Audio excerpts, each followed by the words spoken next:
What's a girl to do when she gets a request for a fairy tale to celebrate Disability Pride Month, knowing that fairy tales do so terribly by the disabled community? Well, she turns to people with more knowledge than she has. One of my favorite folklore sources is The Multicolored Diary, which is a blog hosted by Hungarian storyteller Dr. Csenge Zalka. Dr. Zalka retold a lovely fairy tale in her book Dancing on Blades, Rare and Exquisite Folk Tales from the Carpathian Mountains. And it features a princess with a limb difference, and one that is not magically cured at the end of the fairy tale, as so often happens. Here is my brief retelling of The Woodcutters Luck, but I highly recommend Dr. Zalka's book for the full tale. Grab yourself some beers and cover up the kids' ears. It's grown-ass story time with Liz. Bring! Once upon a time, a woodcutter and his family were hired for a very peculiar job. See, in the middle of the wood was this very mysterious castle, which had rumors abound that it was haunted or cursed. But when this huge storm brought down all of these trees around the property, the gamekeeper there sought out someone to clear them. He promised whoever took the job could not only be paid well for it, but would get to keep all of the wood to resell at a profit. Still, most were too spooked to take the job, except for our titular woodcutter, who was barely scraping by.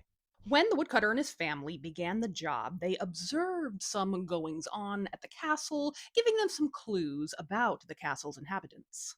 You see, late one night, a rider approached the house. Shortly after he entered, the most beautiful music could be heard coming from inside.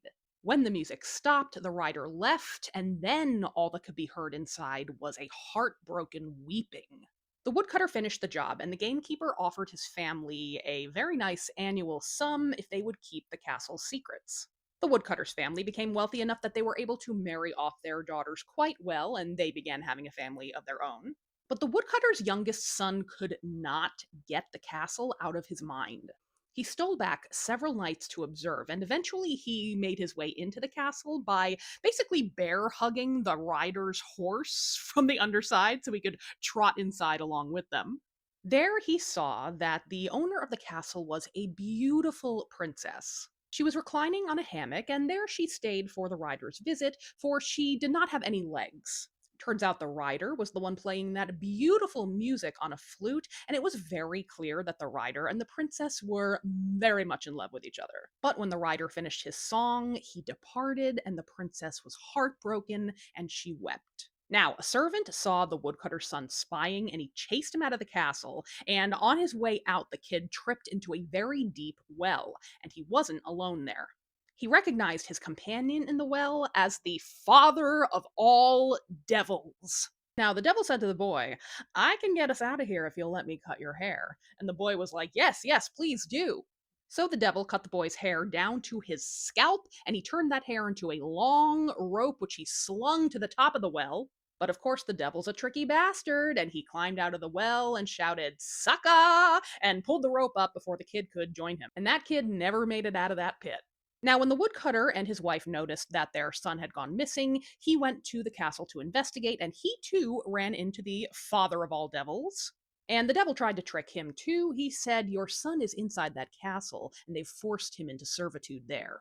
But we can release him if you take this very large rock and throw it at the head of the rider." Now, the woodcutter took that heavy stone, but he was a lot smarter than his son. He had years on his side.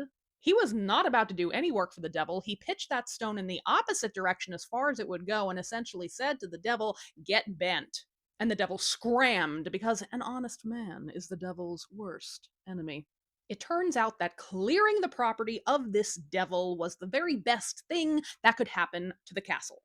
A man rushed out of the castle, and he was the princess's father, and he caught the woodcutter up to speed.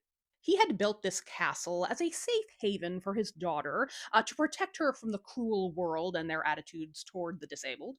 But of course, she was quite lonely there, so she was very happy to find a boyfriend in that rider. Here's the catch, though: that rider was son of the devil. Luckily, he was merely devilishly handsome. He truly loved the princess, but with his father around, all he could do for the girl was play her some music and then depart. But now that that guy was gone, they could be together. As thanks for his role in the banishment of the devil, the woodcutter and his family were invited to move into the castle. They did, as well as their adult children and their families. They all became this huge family and community, and from that day forth, the castle was full of music and laughter and not a single tear. The end. If you enjoyed that tale, you simply must add Dr. Zalka's books to your collection. She has two written in English.